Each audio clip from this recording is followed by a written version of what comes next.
Find Your Way Back: The Life or Death Strategy. As a very young child, Buckminster Fuller, 1895 to 1983, knew that he experienced the world differently than others. He was born with extremely nearsightedness. Everything around him was a blur, and so his other senses developed to compensate for this, particularly touch and smell. Even after he was prescribed glasses at age of 5, he continued to perceive the world around him with more than just his eyes. He had a tactile form of intelligence. Fuller was an extremely resourceful child. He once invented a new kind of oar to help propel him across the lakes in Maine, where he spent his summers delivering mail. Its its design was modeled after the motion of jellyfish, which he had observed and studied. He could envision the dynamics of their movement with more than his eyes. He felt the movement. He reproduced this motion in his newfangled oar, and it functioned beautifully. During such summers, he would dream of other interesting inventions. These would be his life's work, his destiny. Being different, however, had its painful side. He had no patience for the usual form of education. Although he was very bright and had been admitted to Harvard University, he could not adapt to its strict style of learning. He skipped classes, began to drink, and led a rather bohemian lifestyle. The officials at Harvard expelled him twice, the second time for good. After that, he bounced from job to job. He worked at meat packing plant, and then during World War One, he secured a good position in the Navy. He had an incredible feel for machines and how their parts worked in concert. But he was restless and could not stay too long in one place. After the war, he had a wife and a child to support, and despairing of ever being able to care for them properly, he decided to take a high paying position as a sales manager. He worked hard, did a decent job, but after 3 months, the company folded. He had found the work extremely unsatisfying, but it seemed that such jobs were all he could accept from life. Finally, a few months later, a chance appeared out of nowhere. His father in law had invented a way of producing materials for houses that would end up making them more durable and better insulated and at a much lower cost. But the father could not find investors or anyone willing to help him set up a business. Fuller thought his idea brilliant. He had always been interested in housing and architecture, and so he offered to take charge of implementing this new technology. He put everything he could into the effort and was even able to improve on the materials to be used. Fuller's father in law supported his work, and together they formed the Stockade building system. Money from investors, mostly family members, allowed them to open factories. The company struggled, the technology was too new and radical, and Fuller was too much of a purist to compromise his desire to revolutionize the construction industry. After 5 years, the company was sold and Fuller was fired as president. Now the situation looked bleaker than ever. The family had been living well in Chicago on his salary beyond its means. In those 5 years, he had not managed to save anything. Winter was approaching and his prospects for work seemed very slim. His reputation was in tatters. One evening, he walked along Lake Michigan and thought of his life up until then. He had disappointed his wife, and he had lost money for his father in law and his friends who had invested in enterprise. He was useless at business and a burden to everyone. Finally, he decided upon suicide as the best option. He would drown himself in the lake. He had a good insurance policy, and his wife's family would take better care of her than he had been able to do.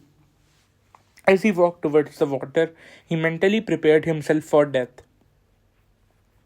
Suddenly, something stopped him in his tracks.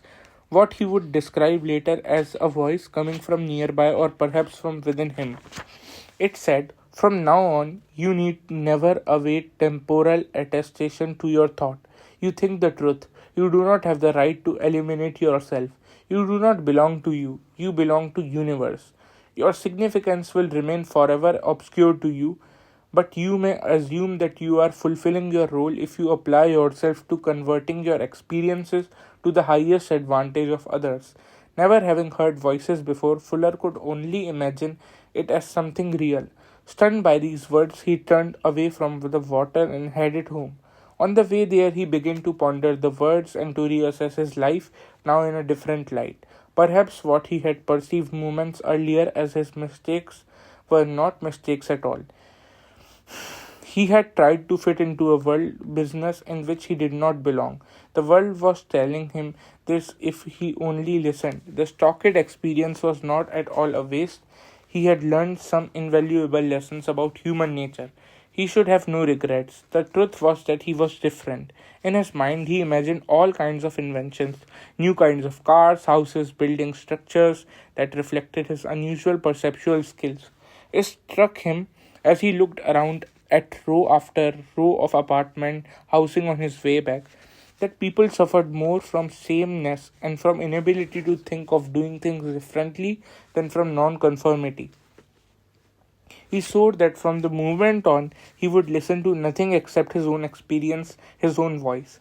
He would create an alternative way of making things that would open people's eyes to new possibilities. The money would eventually come.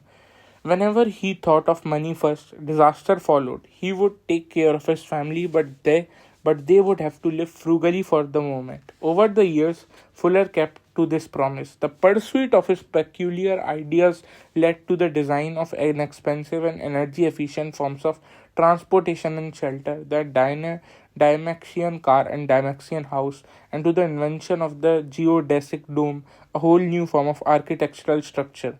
Fame and money soon followed. No good can ever come from deviating from the path that you were destined to follow.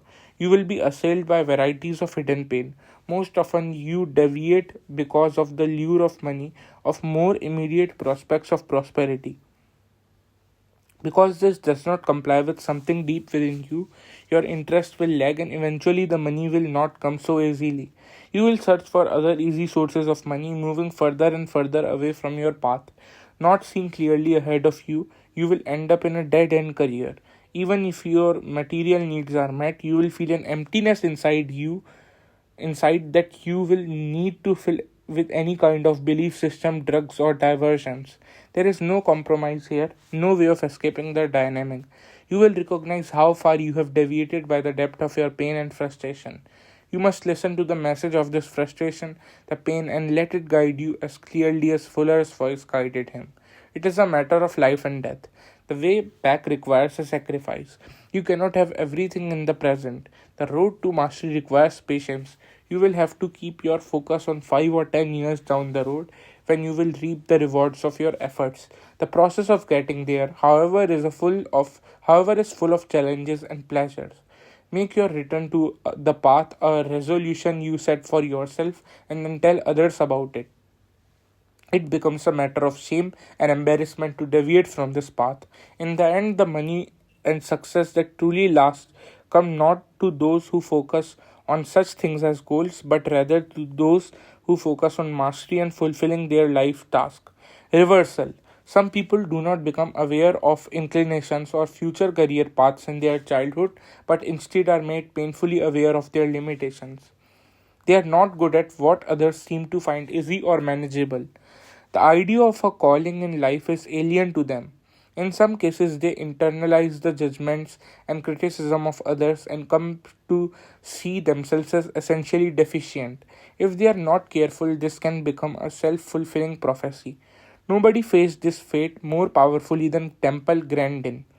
In 1950, at the age of 3, she was diagnosed with autism. She had yet to make any progress in learning language, and it was thought that she would remain her condition and that she would need to be institutionalized her entire life.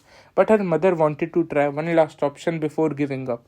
She sent Temple to a speech therapist who miraculously slowly managed to teach her language, which allowed her to attend school and begin to learn what other children were learning. Despite this improvement, Temple's future appeared limited at best. Her mind functioned in a different way. She thought in terms of images, not words. In order to learn a word, she had to be able to picture it in her mind. This made it hard to understand abstract words or learn mathematics. She was also not good at socializing with other children, who often made fun of her for her differences. With such learning disabilities, what could she hope to do in her life beyond some kind of menial job. To make matters worse, she had an extremely active mind, and without something to concentrate on, she would give in to feelings of intense anxiety. Whenever she felt trouble, Temple instinctively retreated to two activities that were comfortable to her: interacting with animals and building things with her hands. With animals, particularly horses, she had an uncanny ability to sense their feelings and thoughts. She became an expert horseback rider because she tended to think first in images. When it came to making things with her hands, like sewing or woodwork, she could envision the finished product in her mind and then easily put it together. At the age of 11, Temple went to visit an aunt who had a ranch in Arizona.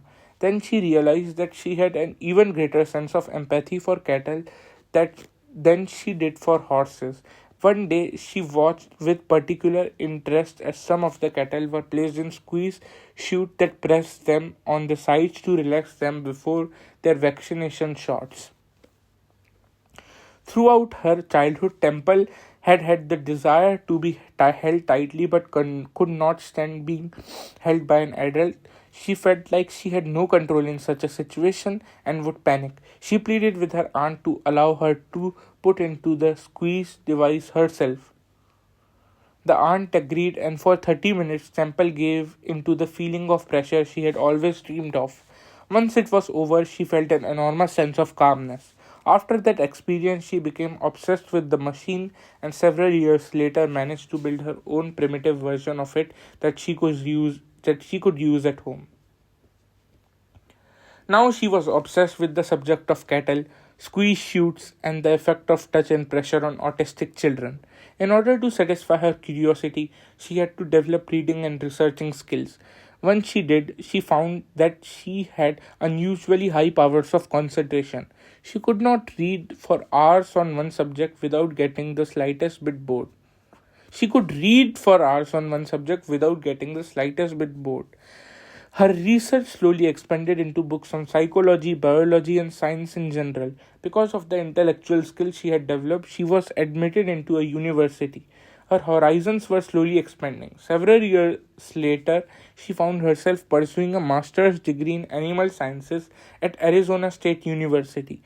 There, her obsession with cattle resurfaced. She wanted to do a detailed analysis of feedlots and cattle chutes in particular to help understand the behavioral responses of the animals. Her professor there could not understand such an interest and told her it was not possible.